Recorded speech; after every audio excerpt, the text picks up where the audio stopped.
Hello everyone, thank you all for coming. My name is Jennifer Remenchik and I am a member of the exhibitions team here at Brand.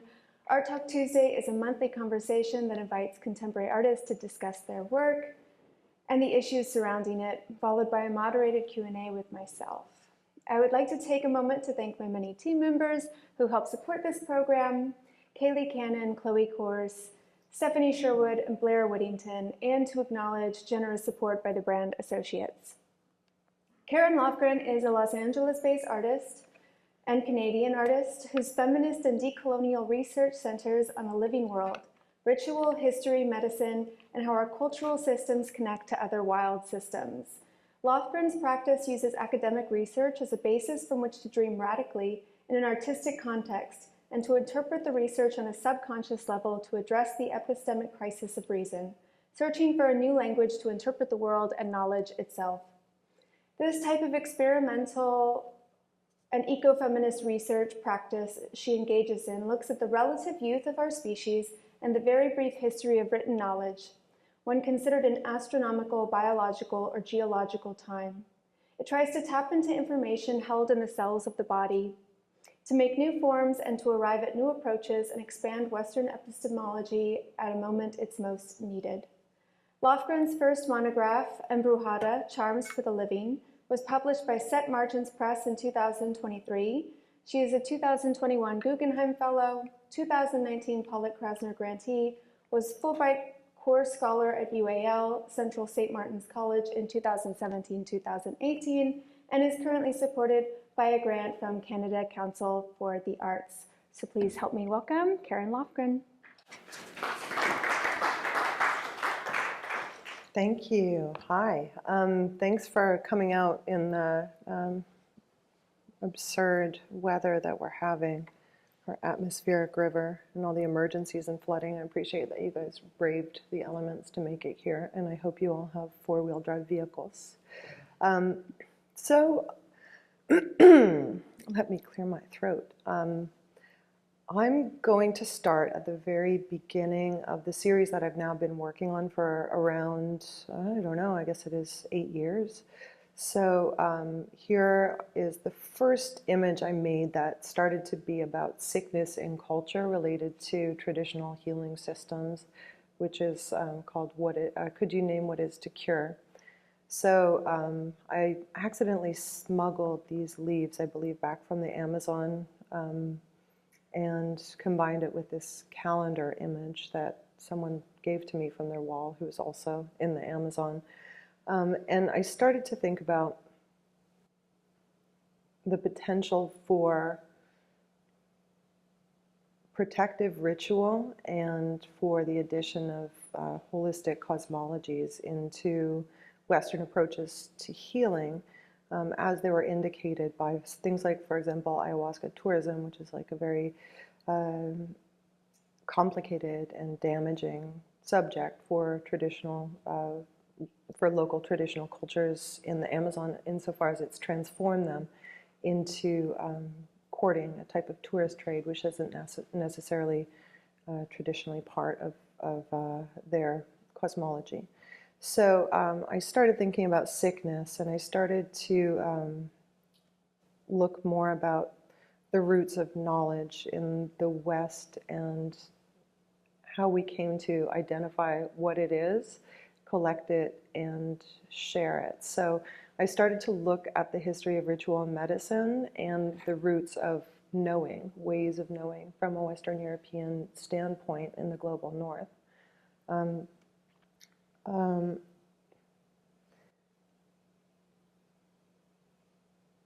In around the year 800, the first university was established at Palermo, and that was a university for teaching medicine. It was mainly based on Dioscorides and then the pharmacological preparations that were predominantly developed from ancient Persia, which is like the roots of pharmacology in the West as well, which came through Italy as it was occupied by it was essentially part of the Muslim world for a number of hundreds of years. So they got a lot of things right with plant medicine in the ancient world. They also got a lot of things wrong.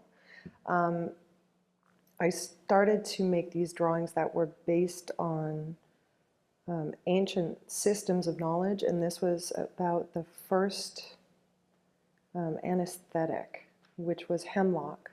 And the difference between sedation and death was a very narrow margin to do just with the dosage, of course. And the difference between a medicine and a poison, of course, is just in the dosage. I started reading more about ancient medicine, and I read that Goethe believed that an examination of the interconnectedness between art and science would demonstrate the evolution of culture, and that would be demonstrated by 4 epochs in science that would begin childlike, poetic, and superstitious, i.e. the ancient world, 2, empirical, investigative, curious, and dogmatic, 3, didactic, pedantic, and 4, ideal, methodical, and mystical. And I think that we're now kind of beginning to enter the 4th epoch of science, where it is becoming again linked with art and with the mystical. So this is now reflected in the culture. I mean, from the popularity of anything like meditation and psychedelic medicine, which is now gaining increasing traction in the global north. My concept when I was looking at this was really about the age of our species, that we're just young, we're really young, and we're just beginning to collect knowledge or even to begin to understand what that means. Here are some other pieces that I started to make that were based on these observations, on the research into ancient medicine, as well as I was living at that moment in between London, where I was in residence at University of the Arts London, and a small village in Peru. And I made this piece, Like This, I See You in Dreams, como locura, locura, which means sort of how to cure it like a crazy thing. These are castings of medicinal plant leaves, and they are meant to essentially communicate in dreams. The piece is doubly penetrated by its own armature. That might be really obvious.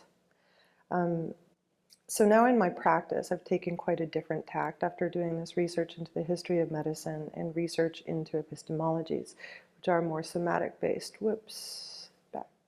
So this is my garden. It's a medicinal plant garden. And when I'm working in my studio, by the way, this is next to my studio. When I'm working in my studio, I'm working side by side in my garden. And what I'm trying to cultivate is a dialogue with the plants as living sentient beings, and to develop in a very intentional way a non-anthropocentric approach to my work, so that the work begins to embody the spirits of the plants, and that the plants begin to embody the spirit of the work. If this makes sense, in like an exchange, a synergy, if you will, between the energy that moves through me, through the plants, through the garden, through all the rhizomatic systems that exist in that environment, and bringing those as a part of the natural energy of the studio.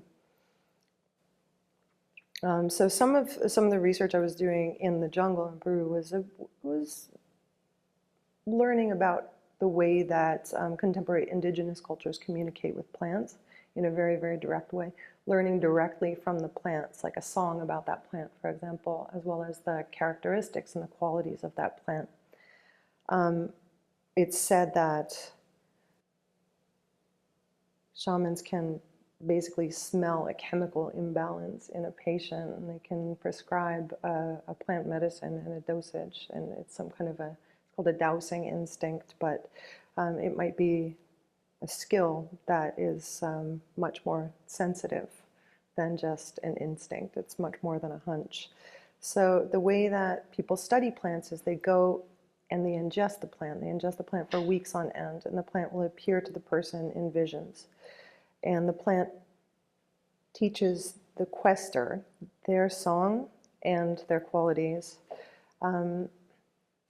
These plants are alive, and they're very much made with us. They've co-evolved with us, and they've co-evolved in many cases ahead of us, so that they can essentially teach us. These plants teach us in a very, very direct way by ingestion, right? And it's not just our species. It says, as it says on the slide, jaguars are known to chew ayahuasca vines, which I think is like really, really exciting and cool. Like they get something from it too. The chemical that's inside of ayahuasca, the alkaloid, which is like it's any chemical that essentially induces changes in your awareness of space and time, i.e. a psychedelic, mind-altering chemical, is called harmine now, but when it was first discovered, it was called telepathine, because it has a very profound and inexplicable way of allowing people to communicate between really great distances, like kind of like an Alp horn or something like that, except through dream states. And it really is inexplicable that someone you're communicating with during visions will feel it in a very immediate and direct way, and will often reach out to you regarding the same subject of the communication that happened in dreams. So I made a number of pieces that were inspired essentially by ecstatic states and by like the search for the sublime, I suppose, right? So this piece is mostly inspired by the way that ayahuasca moves through the body and how it expands your consciousness, as well as the physiology of your gut as it moves through you, so that we can begin to understand the majesty of these plants that will like really care for us in the way, like almost like a parent would care for you. They're not necessarily nice to you, but they give you everything that you need. So I started making notes about these like dowsing instincts and dialogues with the chemical properties of plants. And I started to find out that alkaloid content of plants really shifts like every hour of every day. And so in a lot of historic medicine, for example, in like druid recipes for gathering plants, you have to do it on such and such a day with such and such a moon at such and such a time.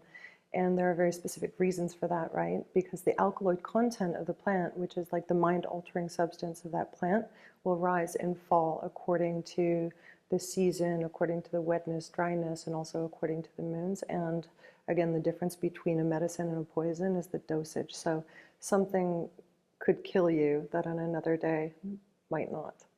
Might be a therapeutic dose, because like often in the ancient world with a lot of herbal simples, the difference is just the dosage, right?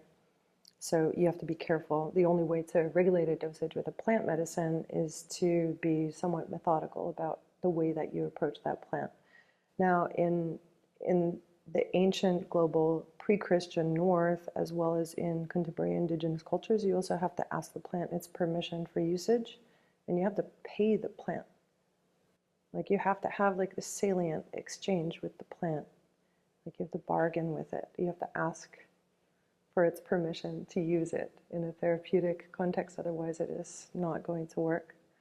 So yeah, so we are part of wild systems. Cultural systems are as natural as any other part of nature. You know, like me going into my studio and making art is no less natural than frost crystals forming on a window that gets too cold, you know? It's really just literally one of our most basic species expressions, and we're just part of it. Everything, our architecture is everything. It's like above ground ant hills, you know? It's trippy, but we are really just our nature. So I don't really consider human existence outside of the natural world, because there's nothing that is outside of the natural world. You know, these plastic chairs are made as just as much stardust as our bodies are. as anything beneath our feet, you know? We really are just all one thing on this earth. So, information, psychedelic experiencing. So when we ingest our plant ancestors, because they are really, in a very direct way, they are our ancestors from an evolutionary standpoint. The first beings that were on land were giant mushrooms, right? We wouldn't be here if it weren't for the mushroom forest that happened billions of years ago, and this is a fact. And this is like just now emerging in science, that how absurdly interlinked and inseparable we are from any other part of nature. So when we ingest plants, we often have similar messages that will come from the same plant. So the plant has a voice, and the plant has a vision, and the plant has a message, and it does, and it delivers this in a very consistent way, and it gives us information that can develop new technologies. I don't know if you guys are on board with the stoned ape theory, or if you know what that is. Do you know the stoned ape theory?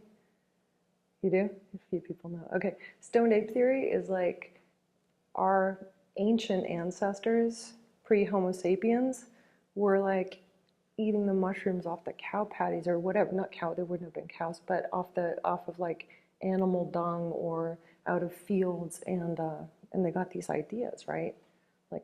To make, like, what if we started making fires? What if we could figure out how to do that? If we could figure out how to do that, then maybe our brains, we'd get more calories and our brains could grow. So basically the stoned ape theory is that we ate a lot of hallucinogenic mushrooms and it like quadrupled our brain size within a very, very short period of time, developing eventually into Homo sapiens. So anyway, stoned ape theory, it's out there. You can look it up. It is, I think it's pretty important, and I'm clearly a believer. So plant teachers as a technology, stoned ape theory. So our relevance on the tree of life is a lot more horizontalized, I believe, than Darwin would have liked to believe. I don't know. Have you guys have seen the tree of life? The tree of life has like humans at the top of the tree because we're the most advanced and evolved beings. But this really might not be the case because we don't know what the dolphins are talking about. We don't know what the whales are talking about. If they knew how to make plastic chairs, maybe they would, maybe they wouldn't. Probably they wouldn't, though, right? So I started making a lot of sculptures that were out of medicinal plants, medicinal plant castings. This is like a 2-meter wide piece, which takes the form of a giant Amazon lily pad. This plant and many other plants and many other plant medicines are part of the economic colonialism of the global north and our abuses towards the global south. So in this piece, I wanted to represent the horror of this like death plant body. And I also wanted to communicate the true majesty of this plant as represented as this giant and very impressive being on the wall. I wanted to develop some kind of system of empathy for this ecosystem where she was collected from, first by a biologist from England, I think in the late 1800s, named for Queen Victoria, which is very unfortunate because of course it did already have a local name. And then it was taken to Kew Gardens, where the first tropical greenhouse was created just for this plant. That house is still there. It's called the Lily House if you're ever at Kew. And it has newly installed Victoria Amazonicus. I wanted to point out kind of the problematics of this type of collection, as well as, in a way, participate in it myself with this cultural object trophy, you know, on the wall, like, in making it really brutal and really literal and really fully frontal, horrific.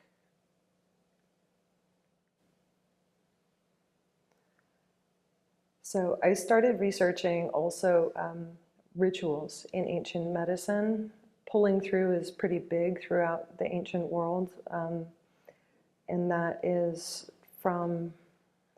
pretty much globally, that people make holes in things and then ritually pull themselves through in an effort to transfer the disease onto the object, or to create a ritualistic rebirth where the person is reborn as a healthy person. A lot of times it was done by cutting saplings and having kind of a vulviform hole that people were passed through. There's also the Menantol stones, I think in Cornwall in England, which are said to cure children of rickets if they crawl through without touching the sides, or something like that. But we find these passageways all over the world. There are even some where people are buried and pulled from grave to grave, from one grave to another grave, that they get reborn by being twice buried.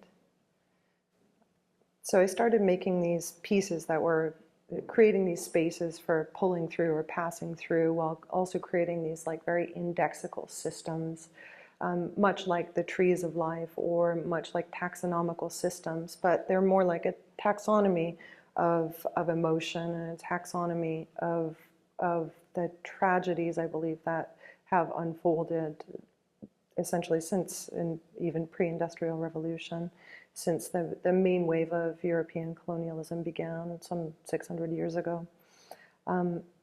So looking at the sickness in culture, looking at invasiveness, and looking at also psychedelics in these repeating forms as they begin to manifest themselves on larger and larger scales. So that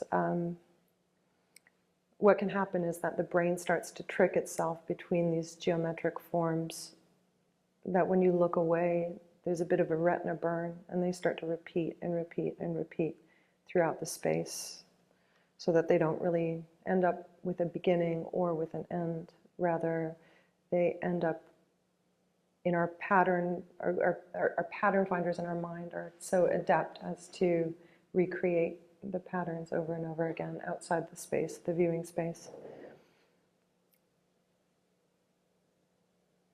So these indexes that are emotional indexes, as well as physical indexes, and function in this other way as a critique of the structural systems of Western approaches to science, that in some ways do seem a little arbitrary.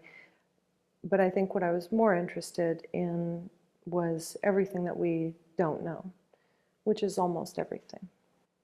We really barely know anything. Science has barely even scratched the surface of the nature of knowing, of epistemology. You know, we have a long way to go to be able to expand the potential for knowledge in order to begin to collect it. So there's a lot of news in mushrooms. I don't know if you guys are paying attention to mushroom news, but there's a lot of news in mushrooms. So mycologists are beginning to recognize that that mushrooms have little cones, little eyes. They can see where they're going. And they're moving through the forest floor. They're feeding all of these beings that don't have other food sources. So this is an image of a plant which is fed solely through a rhizomatic system. It makes no chlorophyll of its own until it starts to get a little taller. So this is a tree that will eventually have green leaves when it gets older, but until it's old enough, the mushrooms are serving to feed it from the parent plant into the root systems of that plant. So I started getting really fascinated by the intelligence of forest ecosystems, you know, and the intelligence of rhizomatic networks, and also the beauty and the majesty of the colors as they present themselves in ways that, in shades that seem like science fiction, you know. So I started rendering what I consider to be very naturalistic leaf colors, and these very large scales, and the scales of bodies, and these giant skins. Again, it's a casting of the Victoria Amazonica. But then I combined the Victoria Amazonica with texts from ancient healing books from the global north, from the pre-Christian north.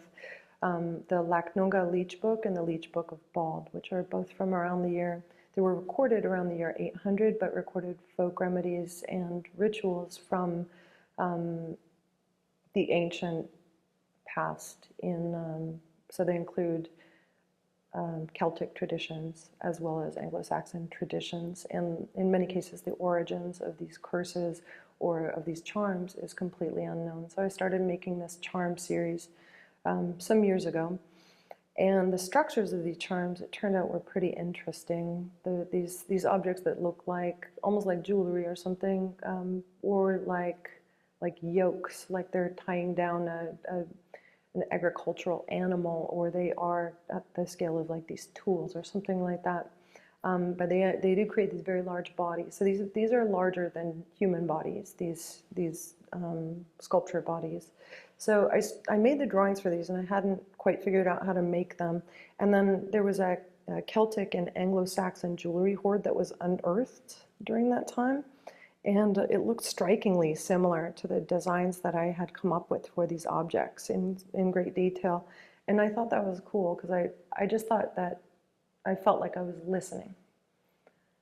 You know, like I was listening to what was going on in the world and paying attention to other systems, other ways of knowing, things that you aren't supposed to know or can't possibly know, but nevertheless, you know. I mean, you could call it intuition, but it's not. It's much more precise than that. So the inset texts are comprised of these charms from these leech books, and we don't know the origin. We don't know the words. Like, a lot of them are as you see, they're just these letters. It'll be a letter plus a letter plus a letter, and then some ancient Greek letters in there. And one thought is that this is stems from an oral tradition, so that these are songs that would be passed down from person to person in like intergenerational apprenticeships, and it could have been secret knowledge, it could have been guarded knowledge, and these might be from the Druids, they might be from the Anglo-Saxons. We have no idea. They could even be Viking, actually. I kind of doubt it, though. But what drives my curiosity about these is the lack of knowledge about the origins of the charms. I think it's super interesting that these are described as recipes to cure ailments. You know, that these are to be inscribed in a very specific way, along with herbal ingredients to cure ailments. And nobody knows where they're from, and I think it's wonderful. I think it's really exciting. I'm thrilled about the unknown. I'm thrilled about like the potential to ever gain a nugget of knowledge. I don't know how we could ever do that at this point. I'm just absolutely astonished by how little we know. So I started getting also quite inspired by invasiveness and the erasure of knowledge that have been by and large driven by colonial histories. I mean, in the ancient world, there are as many colonial histories as there are today. One thing that we have dragged around with us for the past, couple thousand years are rock doves from the cliffs of Rome, pigeons. You know, they go everywhere with us, and we hate them, but they're ours. They belong to us. They're part of the trophy of Rome's conquering of the modern world. Essentially, I guess it happened in ancient times, but has more or less shaped a lot of what we are today in the global north, I should say, and in Western cultures in the global north. So these pigeon evasion spikes, I started looking at these and comparing them with these beautiful caterpillars in the jungle that are said to be quite deadly. If you touch them, they will kill you. And I started thinking about these, and I started making all these viral forms that would sort of replicate themselves around the gallery, much as we've delivered these rather spiteful beasts around the world with us in our settlements and tourisms, and our treading on sacred knowledge and sacred places, you know, that monoculture comes in and starts doing this replication, right? This viral type of behavior. So these are pre-COVID viral forms that I got pretty excited about in drawing parallels to the success of global economic imperialism, and particularly the presence of the global north throughout the world, and very like pressurized presence in the global south. So actually, I just want to move on to this piece. So speaking of the global south, so I started these pieces in my studio in Iquitos in Peru, and I was working very much with local natural materials, but I was working with very problematic local natural materials on purpose. So the piece that you see that is on the left is made from hardwood Amazon rainforest carbon, and the one on the right is made out of Amazonian tar that comes in a block. It's used to plug holes on wooden boats for the most part, and to build wooden boats. These materials are also these like very aggressive extractive practices, which are really the bread and butter of most of the local people, and have also served to nearly eradicate local languages and cultures by through economic imperial presence from the global north and from corrupt local governments that are selling black market tickets to the global north. So yeah, I made these vulnerable body forms that start to encapsulate this like attempt at self-defense, but it just ends up being like this exposure and exposure and exposure. It's a very emotional experience, you know, to observe. You can't, in those moments, really do too much. You can't intervene. You know, you're a tourist. What could you possibly do? Even if you're living there, you're still a tourist. It's a very interesting experience. So you do what you're qualified to do, and I'm qualified to make sculptures. So that's what I did. And just, I want to speak to this just for a moment, because I think it's a very important fact of Western, Northern, especially like white people skin having people in the global South, in developing nations, that, especially in the Amazon. So I did have mixed feelings for a while about being there and having white skin. I felt really self-conscious about that, and I felt like it was kind of problematic. And then I thought it through for a while, and I thought, you know what? We're already there. My people are there. Canadians are there. They're pulling all the gold out, and they're dumping the place fucking full of mercury. Like, there are so many mothers whose their breast milk has mercury in it because of my people, you know? I'm there already. I've been there for generations, you know? We yanking out all the oil, pulling down all the trees. And so anyway, my presence there as an artist became decreasingly problematic to me. When I look at the corporate realities of economic imperialism, it's okay to go and observe. And it's okay to bear witness to things, even if you can't intervene with those things. So I wanted to speak to that for a moment, because I did live in Peru for a couple of years, and I had some pretty mixed feelings about many things when I was there, including that. And that's how that has concluded. But yeah, we can talk about it later if you want. Votive. So I started making these votive pieces a while ago. We just started thinking about these votive pieces, and this is an action piece that I made, what was it, a year and a half ago, So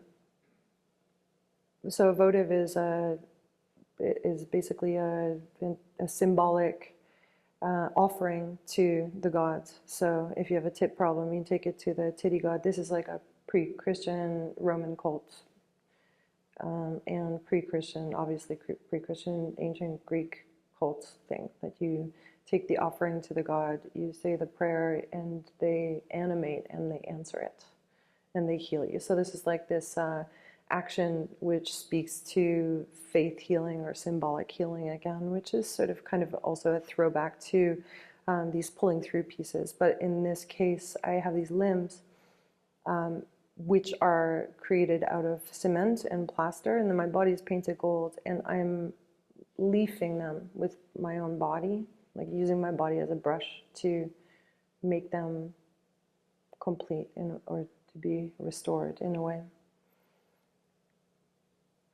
So getting into other research into ancient historical instruments, these instrumentation pieces are agriculturally scaled, I would say, or weapon scaled. These are larger than people as well. And they are based on teeny tiny itty bitty ancient medical tools of questionable use value, or sometimes like some of the things we know what they were made for and used for, and other things you just determine the use value on the wear markings, and you can kind of suppose what they might have been used for in comparison to similar structures in the way they're used today in surgery, for example. So these are ancient surgical instruments, basically rendered at, or very crudely rendered at the scale of people. And this happened at a time when I happened to come down sick with a bone disease, and well, 2 bone diseases. But I started to do these healing rituals where I would take chunks of clothing from my sick wardrobe and wrap them around these brass nails and nail them into these pieces, with chunks of my hair also nailed in there too. And that's another ancient ritual of transference, like to move the disease from the person into the object.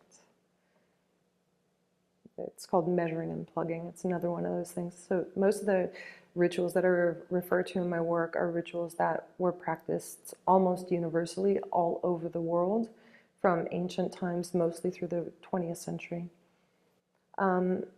Which brings me to kind of where I'm closer to today in my work. I began a series last year with the feminist surrealist artist Penny Slinger, and I'm not sure if you guys are familiar with her practice, but she's a really wonderfully powerful feminist collage artist, and she proposed to me to do a series of works together in which she photographs me with my sculptures. So I'm going to show you one image from that upcoming series, and then I'll show you another current project, which is a publication project. So this is me with this emergence piece from, I guess, yeah, it's from, we shot it last year and this year. And for her, they really work as a collage that already exists. And for me, they take my sculptural work and they expand it into another way of understanding the physicality of the object, because I feel like when I look at my work in my studio, I feel the body with the work, and I see the pieces as pieces that could be shelters or they could be clothing, and I see the way that they align with the body because this is the way that I make them. And I've recently become aware that not everyone has that same experience when they're standing in front of a sculpture. They don't think about wearing it. Like, they don't think about how it aligns to the soft spots or how it aligns to the orifices or any of that stuff. But I'm really pretty acutely aware of that stuff when it comes to the kind of work that I make. So here's a book project that I've just finished. It's a monograph, artist book, which is published by Set Margins Press in the Netherlands. We're going to have a book event and a conversation between myself and Carmina Escobar, who is an extreme experimental vocalist. And in this book, I was very excited to have dialogues with many really brilliant, mostly younger women, feminist thinkers from around the world, including Florencia Portocarrero, who's in Lima, Carmina, who's Mexican-born and lives here, and Marjolein van der Leeuw in the Netherlands. Now, I was really proud because I was the first person to ever commission Carmina as a writer, and I'm really thrilled with the result. And she wrote a piece called Blood Speaks, Hearing Form. And then she also composed, or we came up with some sounds that the sculptures would make if they could speak. And she created some compositions based on that, and they sound quite a lot like cosmic sounds in the end, which was really exciting. They're QR coded in the book. If you want to buy the book, I think it's a thrill and a half. So here's I'm going to give you a little preview of the book, and then we can do questions and answers. I don't know how to play it though. Do I just press the space bar? Yeah. Isn't that great? Yeah, so the book is called Embrujada, Charms for the Living, and it is in English language and Spanish language, bilingual.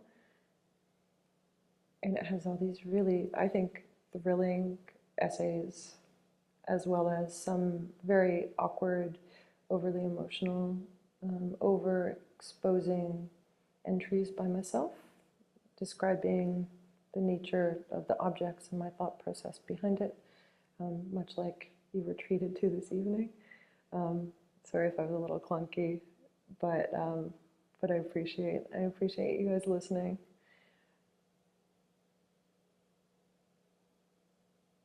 You don't have to look at the whole trailer. I mean, it's a minute long. So yeah, the book event's February 17th. So come to Artbook at Hauserworth, and Artbook is our distributor for North America, and I'm pretty excited about that event. It should be wonderful. Thank you. Thank you, guys.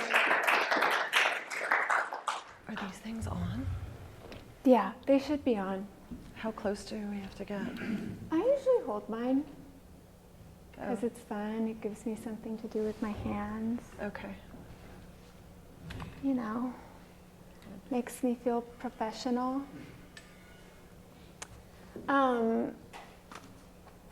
Thank you. Yes, okay, it's on. So thank you for your talk. I'm glad that you all braved the weather. And I think it's actually kind of cool that you gave your talk during the atmospheric river, because it's sort of apropos with the content of your work.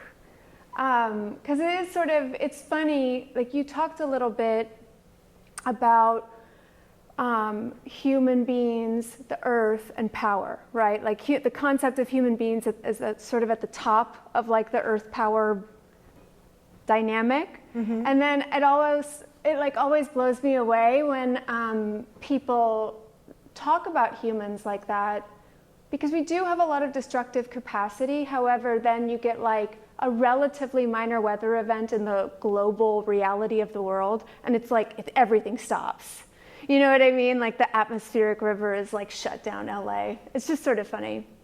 But I wanted to actually ask a little bit about the concept of human beings and power, and how you navigate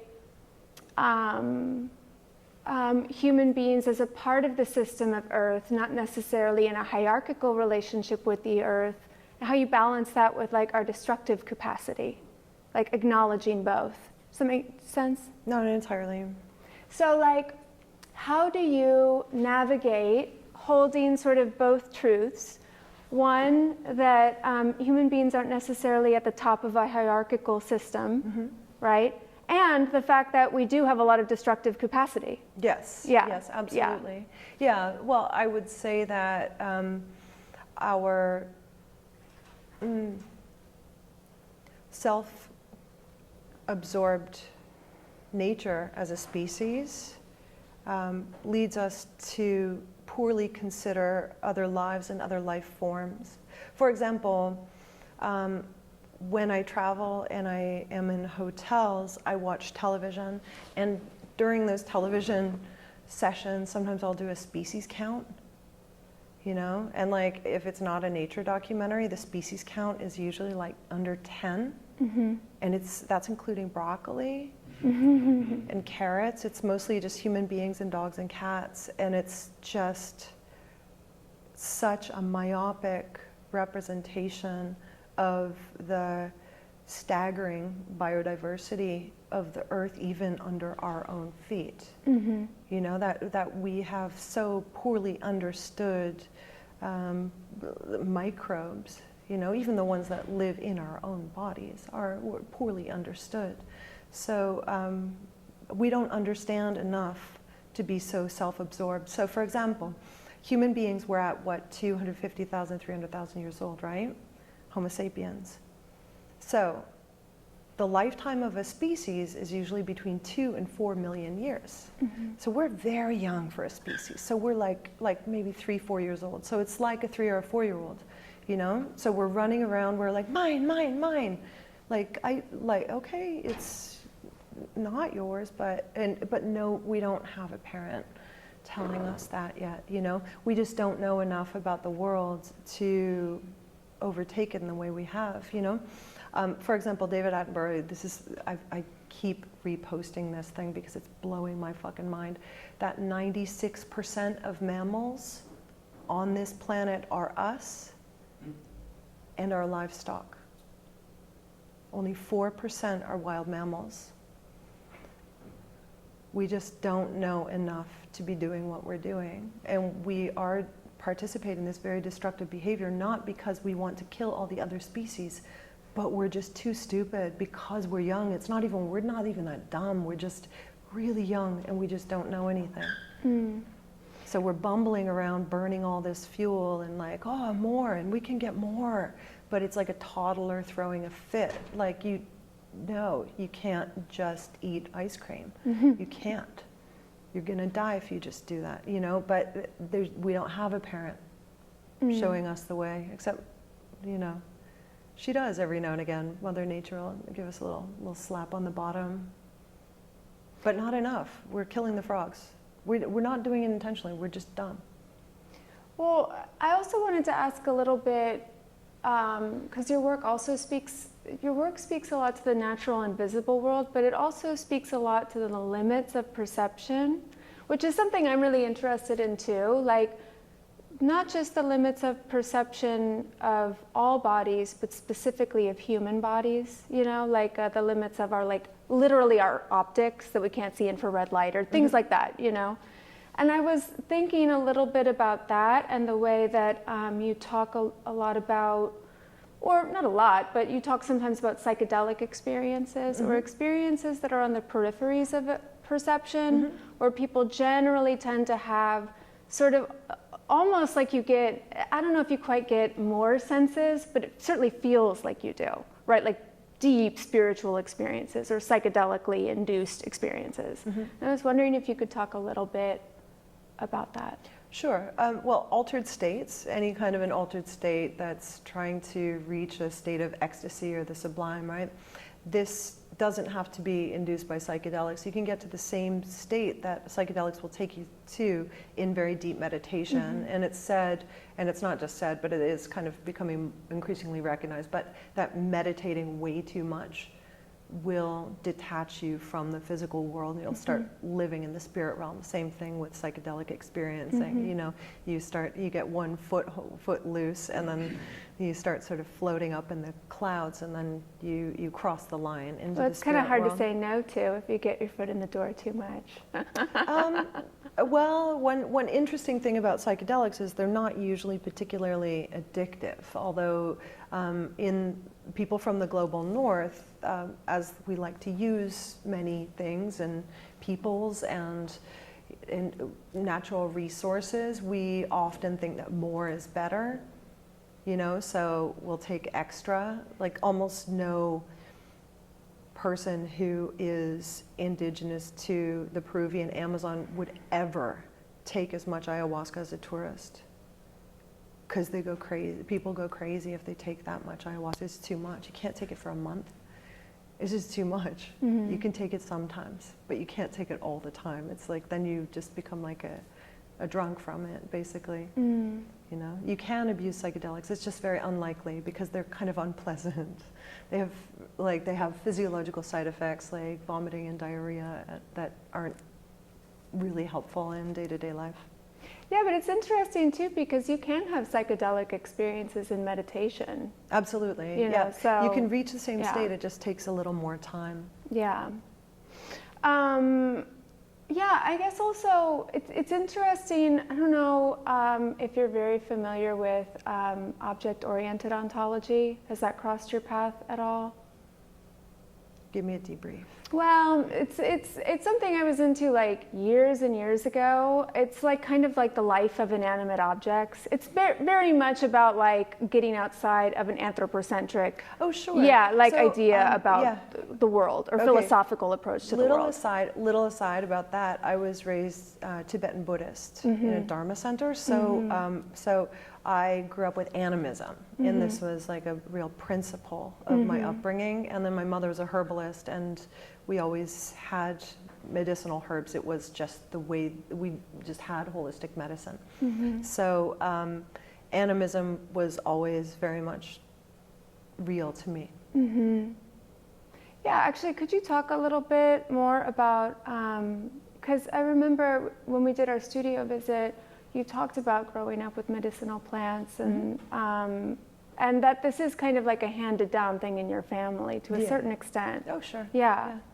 I kind of took them for granted. I didn't know other people didn't have that stuff. Like I started growing like St. John's wort in my garden, I think when I was like 16 to 17 years old, you know. First time I had my own garden, I started growing medicinal plants immediately.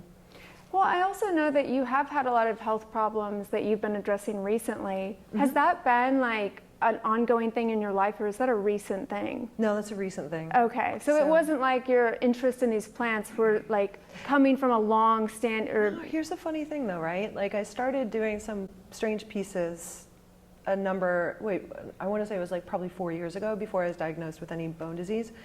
And I was like wrapping all these bones together in these bundles. And then I ended up having this bone tumor disease where I have this like bundles, big chunks of like extra bones growing inside my body while I'm simultaneously wrapping all these little cow bones together to make these very organic forms. And then the question comes up every now and again, right? I'm making this series called The Curse and the Cure, and Aren't We So Sick? And look at how sick we all are. Just look at us. How fucking sick can you get? And then I got sick. And then the question comes up like, did you know you were sick? And I guess the answer is, I don't know. I probably. Did I not know I had a bone tumor disease when I started bundling bones all up together? I don't know. I don't know, maybe. Like, because we don't know how we come to know things. Right. We often know things just because we're paying attention in a way that we don't know how to describe yet. We don't really, the nature of consciousness is so poorly understood that the connection between the mind and the body and the way that that's expressed then through the hand, which I think my hands know a lot more than my head. And I made those things with my hands. I didn't make them with my head, you know? So did my cells know that these other cells were replicating very rapidly? I mean, they might have. They might have. It's interesting too, because like going on what you said about consciousness and experiences and knowledge, it's like, it almost makes me think of like if you're working with someone or you're dealing with someone that's an addict, it's like very common in addiction and stuff like that, that it's, if someone's not ready to hear something, they literally don't hear it. Like you can say it and they literally will not receive the information if they're not ready to process reality in that way. So it's interesting because you're kind of tapping into that, or I'm hearing that a little bit in what you're talking about, that like you kind of just don't know what you don't know until you know it. And it depends on what kind of filtration system you have working, right? Like the less filters you have, the more you might know. Like for example, a confirmation bias or something like that. We essentially walk around with horse blinders on. Right. And looking for things we already assume to be the case. Absolutely. Right. Because we're looking to be affirmed. Right. Like, no, you know this. You're right, you're good, and you're smart. And all of the information you see is going to indicate this. Right. It's interesting too, like I've heard this before, like this is another big saying of like, would you rather be happy or right? Most people would actually rather be right. You know, that it's like a lot of people, not including myself, like this is just sort of the nature of being human.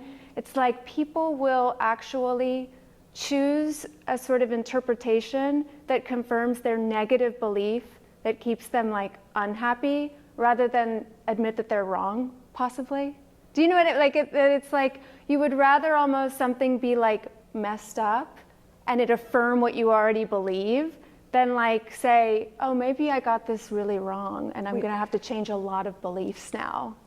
Are we talking about like religious beliefs, or are we talking about like personal narratives? Oh, it could you be know, like anything. people tell stories, we tell these stories to ourselves about like who we are and what we do, and like they probably half true, I guess. Well, it kind of reminds me a little bit about the medicinal stuff that you referenced, because, I mean, that's always really interesting to me, the concept of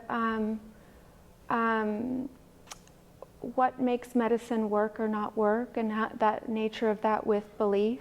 And we might have talked about this a little bit, but my mother is a Western doctor, and so it's interesting. So 30% of the efficacy of any medicine is what's called placebo effect now, and I think that science will eventually start to identify more specifically what placebo effect is, because it isn't just about belief, it's about the way that the cells of the body resonate within the structure of absolute belief. So 30% is a massive improvement of the efficacy of any medicine. So any Western doctor, any doctor non-Western, any shaman, anybody who's practicing healing who isn't employing the placebo effect is on a fool's errand. They only get 70% even at their very best.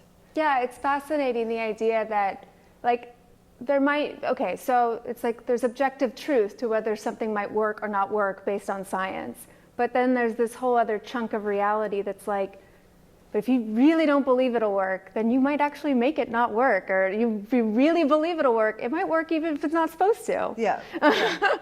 Yeah, you can essentially turn on or turn off the therapeutic effects of medicines based on the way that you consider those medicines. Right, it's fascinating.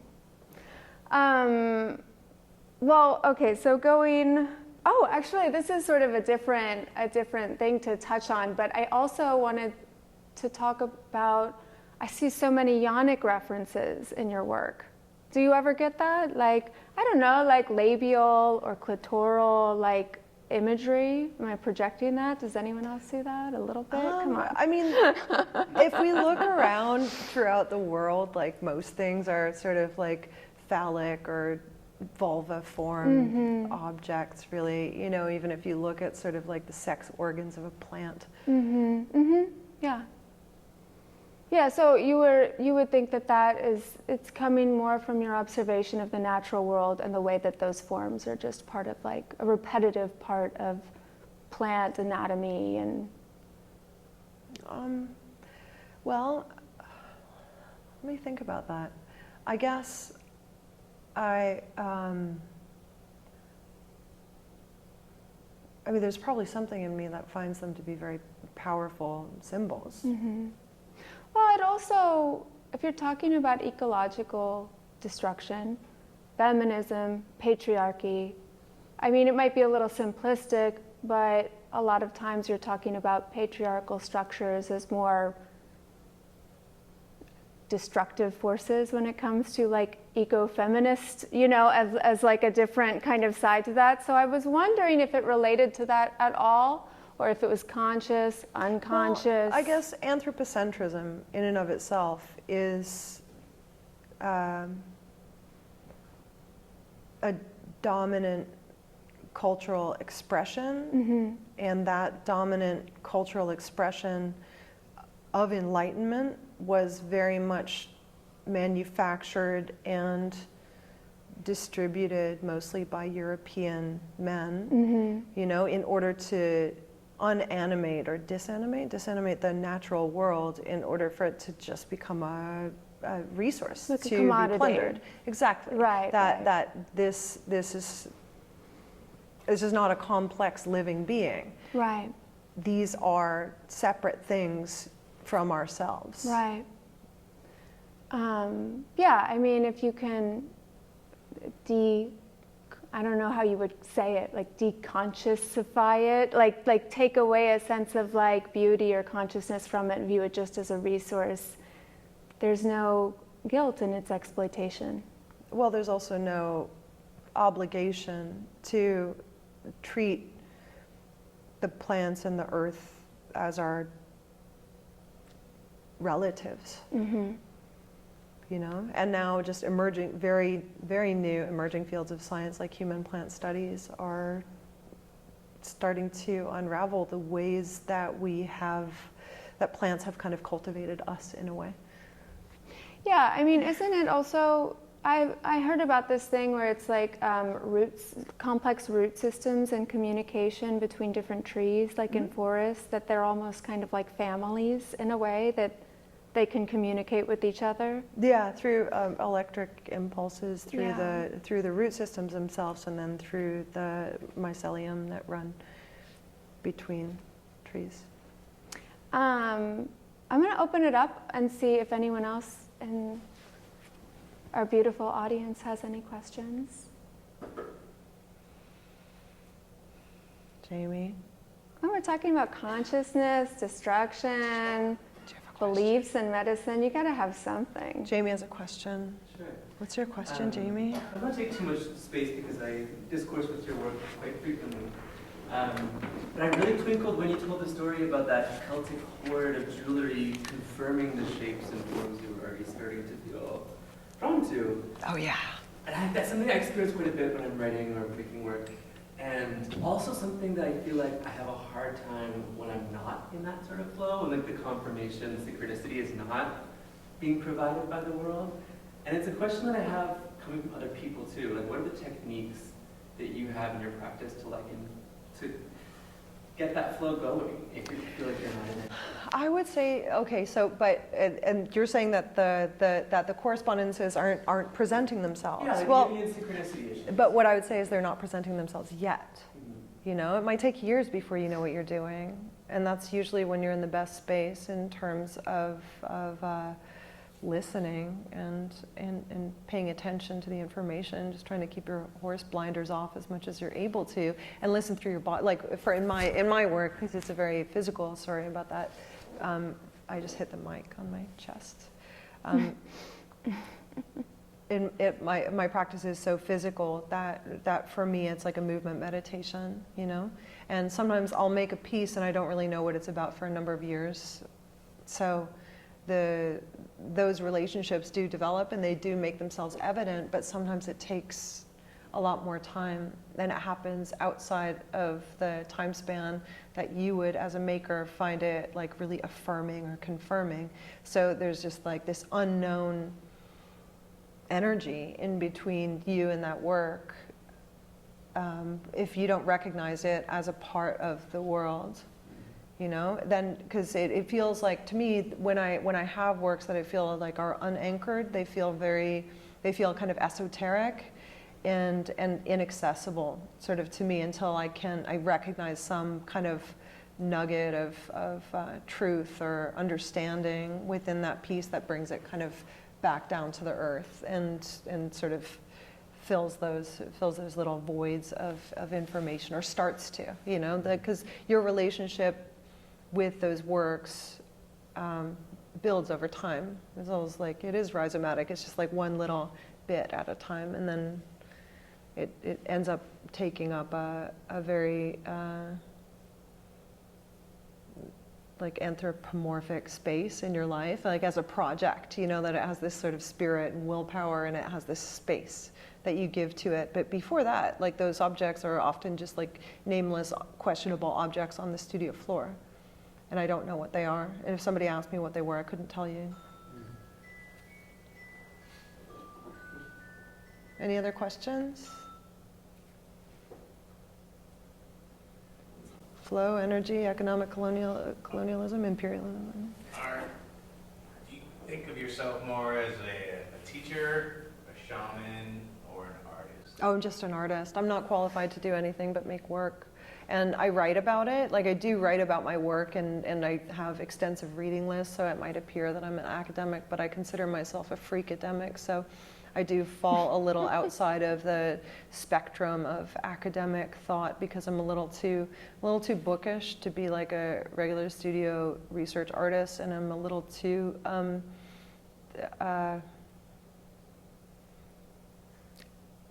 I guess I'm far flung in the academic world in terms of the nature of my research and my approaches to research, which are very well delineated in that book, in particular in my essay and in all of the work. Yeah, I'm kind of too weird to be anything but an artist. I read a lot of books though, so I like to be as informed as I can be, but really the best information and sharing that I can offer is through my hands, through the work.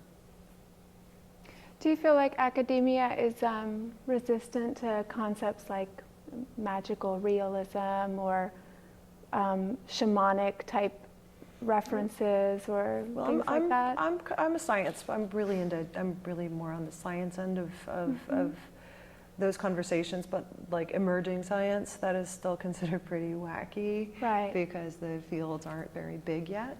Like science on the cusp. Yeah. Of like maybe becoming a thing sometime in the future, and that's fine. But like, so because I like to research at the edge of the field of science, it can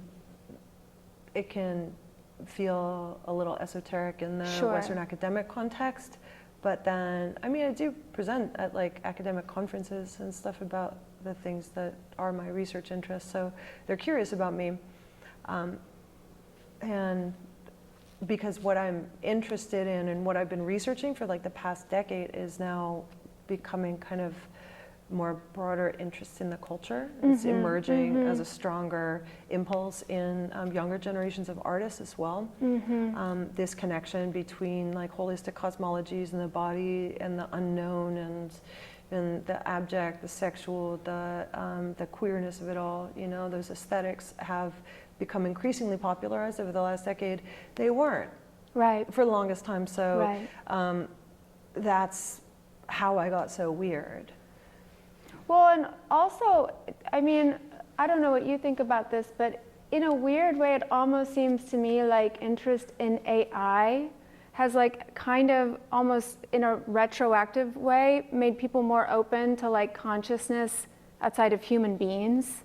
You know, like that seems to be kind of like a synergistic thing where it's like there's like so much technology that people are kind of seeing the technology of like nature or something, like the technology of plants or consciousness in just other forms. Improvements in biological measuring instruments can now show us things like, for example, the way that flowers and bees see each other. You know, at different frequencies and feel each other. They vibe, they literally vibe. They have electrical impulses that like shake the pollen off the flower onto the bee. But the flower only makes that vibe when the bee is close and is like triggered by the bee's wing. So the instruments that we have to observe, the complex ways that natural systems recognize themselves in each other and speak to one another. They're like showing us things we just literally could not see. We couldn't see, we didn't, a lot of times we just didn't care to see things that weren't us. I think that the scarcity of nature is drawing new attention to preservation and restoration of wildlife and natural habitats and wild systems, and prioritizing those, especially for younger generations of people who have chosen to like plant native plants, never have children, and to do as much as they are able to do within our limited impact scope of a person to contribute to a reduced impact in the future, I guess. Like watching the brutality of our footprint and was just- reflecting on it and trying to pull back from that as much as we're able to. I was just thinking that if human beings are toddlers right now, like I cannot imagine us going through puberty. I know, we're going to be Like, so it's awkward. going to be really intense. I mean, but I guess, one thing I'm hoping is that it might happen sooner rather than later, that we can enter this sort of mystical epoch of science where we recognize the unknown, we recognize how very little we know as such a young species, that we give a lot more space to our ignorance. I mean, it is the age of Aquarius, so Is it? yeah. It's the dawning of the age of Aquarius, sorry. So, but that's probably not a great reference, but it's like in time, what, the astrological time. We were in the age of Pisces, now it's the Aquarius. age of the Aquarius, was that in the 60s as well, or was that just a song? It was a song about the fact that it was coming. But it's just started? Because I'm just thinking about DDT getting like Really big? really big at the during the last age of Aquarius. It was like Oh, well, I don't know. it almost made every bird species in North America extinct. How so? Made the eggs soft. Made their eggs soft? Yeah, so the eggs didn't get hard. Oh, so they couldn't be born because Yeah. they would get destroyed? The condors, everybody went with the DDT. Wow. Yeah. Any other follow-up questions? One in the back? I think I have a question. I don't know if it's fully formed yet, but I'm interested in the charms and in the curses that you're referencing with your work. And it's these rituals and things that we use to hopefully change the reality, but they're not science-based. But then you have also this scientific research that's going into your practice. And I guess my question is, I like what you have, these two parallels happening. So I'm wondering how you're thinking about these two things in your practice. That's an interesting question. I guess like it does seem like a dichotomy, but there are more cures for curses in the old medicinal books than for any other ailment. And I was looking at where we're at kind of as a species. And I was looking at the cures for curses and like lifting curses. And then I was looking at recent research in the past like 10, 15 years into global practices of shamanism and cures for example, mental health disorders. I was looking at these historical ailments, the historical curses, descriptors of those sound a lot like anxiety and depression that we have today. So what if we could lift the curses? What if those what if those charms actually work? What if the amulets work? Belief changes everything in medicine. So the charms are really a way to create kind of a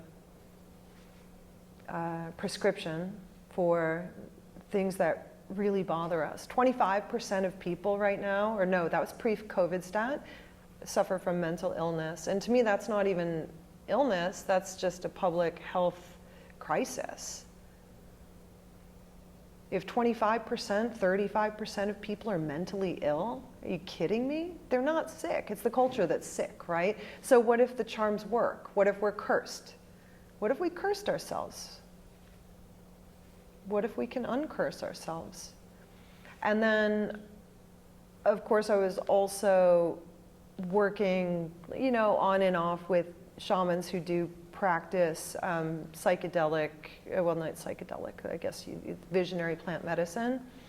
And they lift curses too. That's the hardest thing to do in shamanism, which is interesting as well. So, but there's a lot of curses happening and a lot of curse lifting happening, and that happened throughout the ancient world constantly. So there are these tablets, they're called curse tablets. You can look them up. There are lots and lots of them, thousands and thousands of examples from like Greece to North Africa to England that are like these inscriptions that are to curse different people at different moments. And they're usually buried or like nailed to something in the space where the curse is supposed to take effect. They were used for thousands of years, and they weren't used because they weren't effective. Like, you went to a curse tablet maker. So a lot of the curse tablets, they're pre-filled and they have like blanks. It's like a form, and you just like put the person's name into the form, and a lot of times it didn't fit because they're like really long names and, you know, in different languages, and then parts of the curse tablets can be in these like ancient tongues that are like vocis mysticae, like speaking to the angels or the gods. So yeah, I don't know, because they work, I guess, yeah. Do you feel like maybe science is going to catch up to like, have these curses been scientifically verified? Is science going to catch up? Well, I mean, they've this been, is why this works. it's possible, I mean, of course, they've been scientifically verified if we use the term placebo effect, right? That 30% of the efficacy of any cure is in your belief in the cure, right? So right off the bat, you got 30%. If there's any efficacy beyond that, that's hugely effective. But 30% is a lot. It makes me think of studies that they've done on prayer, and they found that prayer doesn't work. Oh, isn't that interesting? Yeah. Isn't that interesting? Prayer doesn't work. Is it because it's a request rather than a belief? It might, yeah. You know what I Very mean? well. Like, rather than like, please get me a, whatever, get me a green exit sign. Please get me a green exit sign. Rather than like, I have a green exit sign. I have one. And then like it just crosses your path because it's on your mind and synchronicity's in effect. Well, that's You know? almost like prayer versus affirmation. Yeah. Yeah, believing you guess. are the Yeah. thing versus asking for the thing. Yeah, Yeah. yeah. So it's not a request, rather it's a belief that you already have the thing. Right, right.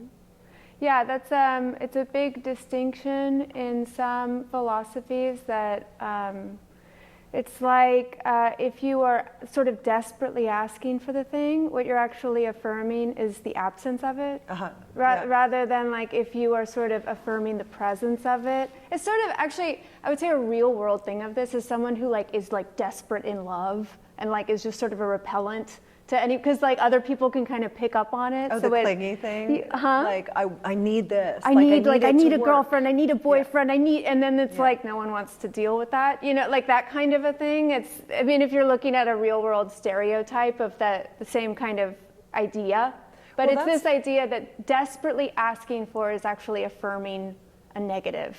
Or creating a wall that prevents the energy from flowing very Right. well, you know, Right. which is just like the energy as it flows, like, and maybe that is, I'm pretty sure that's probably, you can measure that scientifically. Probably. You know. I mean, maybe you can't yet. I don't know. We just don't know enough. We don't know enough about anything. We don't know shit. We don't. It's so funny how little we know. It is blows my mind all the time. Well, I think that that's part of what makes belief so powerful, you know, is that we don't know a lot, you know. I guess so. If we're talking about the potential for cosmological experiences, right? The more that we understand about the universe, from the largest objects to the smallest atoms, the more mystical they seem to present themselves. Yeah, I mean, we could really go on and on about like really even atoms and electrons and neutrons and just being like, whoa, that's crazy.